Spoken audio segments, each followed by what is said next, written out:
scandal.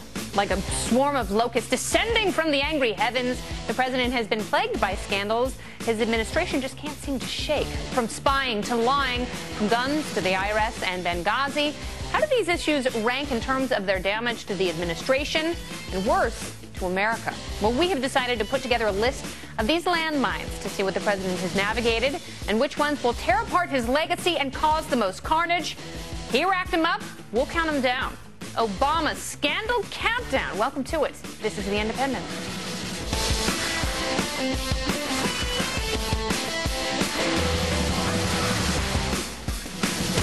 Hey there, I'm Kennedy. Thanks so much for joining us at the end of your busy week. I guarantee you this will be relaxing and refreshing. I'm joined by Reason Magazine editor-in-chief Matt Welch and Camille Foster from Free Think Media. We put our heads together, and together we are The Independents. Where do you start with so many stories coming from so many directions and only one administration to minimize and deflect? We've used the CBI index to rank 9 of the president's scandals. The index measures constitutionality, bull, and impact. So let's meet our party panel who will kick off the countdown. We've got Fox News contributor DeRoy Murdoch here in studio. And, ooh, look at that. Yes, Mollie Hemingway. She's a senior editor for The Federalist. She's on remote, and she is fantastic. All right, well, welcome to both of you. Mollie, welcome to the show.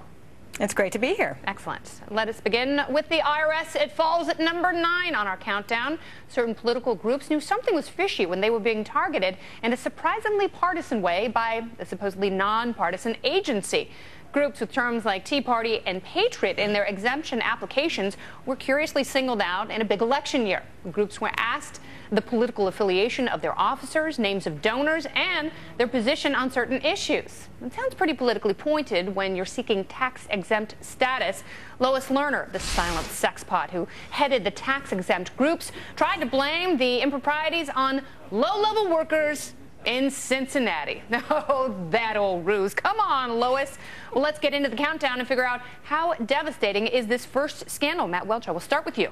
I think that the interpretation that is most favorable to the Obama administration in this one is actually the most scandalous, which is to say, if it wasn't the president pointing his finger and saying, go after those Tea Party groups in the wake of the Citizens United Supreme Court decision that allowed for a proliferation of these financing groups, if it wasn't the president, it was just everyone thinking, hey, we're doing our jobs, this is normal, there's nothing wrong with what we're doing, then that is actually a bigger problem. If the people at the IRS think that this is normal way to go about their business instead of the outrageous, and that's the president's word, scandal that it actually is, that to me is more worrying because it's going to last far beyond when Barack Obama leaves office. And you're going to see that theme throughout some of these scandals. So let's talk about the impact, Camille. What kind of impact does the IRS scandal have? Because it was almost one of those scandals that a lot of people kind of didn't pay attention to. Well, it erodes trust in the federal government and their administration of probably one of the most important institutions that most of us come into contact with. It's not one that we love anyways, it's but it's one where you enough, have to ask questions about why am I being scrutinized. That there's very real reasons for concern. The thing about this situation, however, is that, you know, low-level IRS employees, well, how many of them were fired at the end of this? What sort of reforms were actually instituted? Were they just making this stuff up in Cincinnati? There may be kind of 3 bored. people that lost their job as a result of this. So it's the reforms or lack thereof that make situations like this even more galling. So the man who was appointed by Bush, who was at the helm when the scandal developed, claimed that he had no knowledge of it. Do you believe that? I imagine he probably did, but what usually happens, we don't really find out anything because people clam up. Nobody gets fired. They are allowed to retire. Or you have somebody when they were scheduled to retire. Yeah, oh, you're fired. Well, this person was going to have a retirement party the week after anyway. Then we have Lois Lerner, who is the ringleader of this whole thing, evidently, and she wasn't fired. She was put on administrative leave. That means you can keep your $170,000 job without coming to work, and you continue to get your pay while you stay home and watch TV or play tennis or take a nap or whatever it is. Yeah, she's driving a Bentley in Belize, but this scandal really gets under your skin. I mean, this is one does, that because look, you up. I think what we've developed in this country, I call it the United States of Argentina. We don't have barbed wire, we don't have guard dogs, we don't have concentration camps. What we have is a very clear signal from the administration, which is if you speak up, if you get out of line, we're going to come after you. We're going to send the IRS after you, have people have sudden EPA inspections, the OSHA inspectors come in, Department of Labor comes in snooping around, and the message is just don't ask too many questions. Yeah, you can vote if you want, but if you get out of line, we're going to start sending in federal inspectors after you. And it's very intimidating. It's designed to keep keep people quiet, and that's wrong in this country. All right, well, let's talk to Molly. Molly, what do you think? What is the worst part? What's the most egregious part about the IRS scandal? Well, I think it's funny. President Obama said in his pre-Super Bowl interview that there wasn't even a smidge of corruption at the IRS.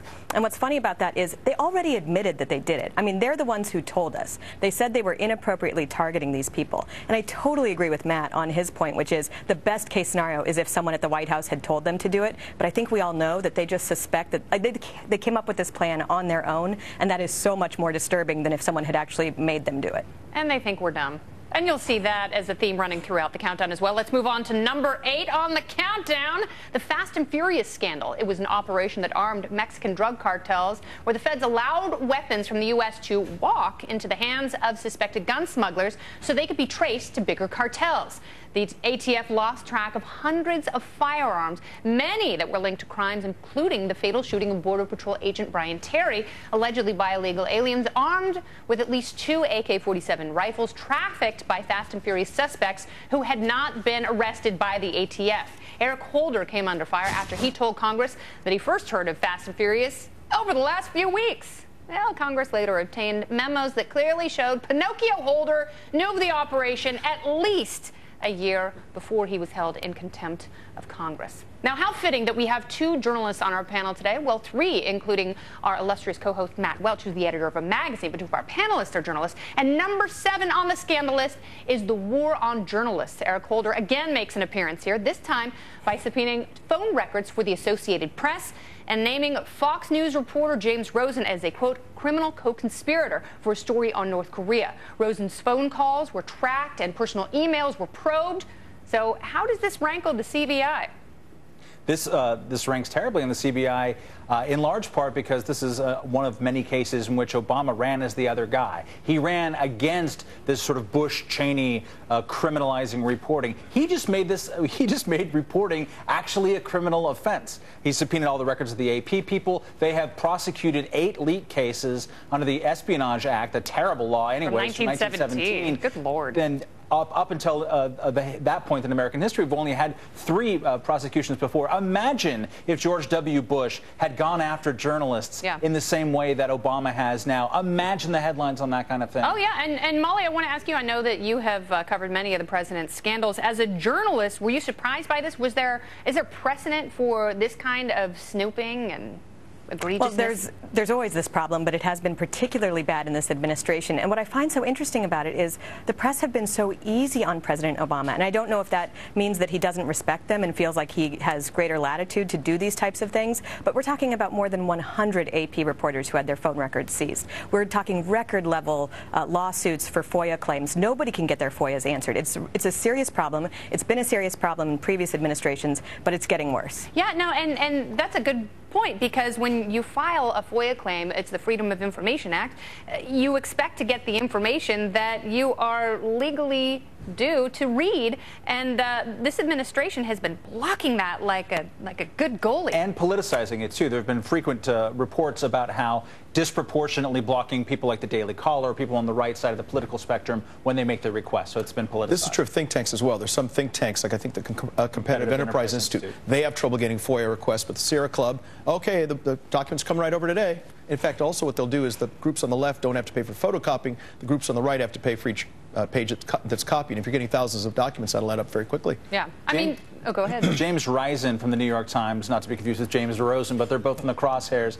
of this administration. He called the Obama administration the biggest enemy of the free press that we have seen in a generation. Think about that. At a newspaper that is otherwise a little bit sympathetic to the president. Also, what's interesting to me is the way this whole thing was investigated. Obama asked Attorney General Holder to determine if Attorney General Holder did anything wrong in this. And Attorney General Holder determined that Attorney General Holder's behavior was kosher. So I guess everything's okay. It's all above board. No, as long as Holder says it's okay. That's right. I totally trust the guy. Absolutely. And I'm not amazed at all that he's kept his job. As well we all should. Yeah, he's quite impressive. All right, well, Jeroy, we will see you again. You're going to paddle with us a little later. I'm at least we will paddle. Paddle you. And Molly, thanks so much. I can't wait to have you back on the show for more. Thank you. Excellent. Well, we've got a lot more to come on the presidential scandal countdown, including Judge Napolitano. What will take the #1 spot?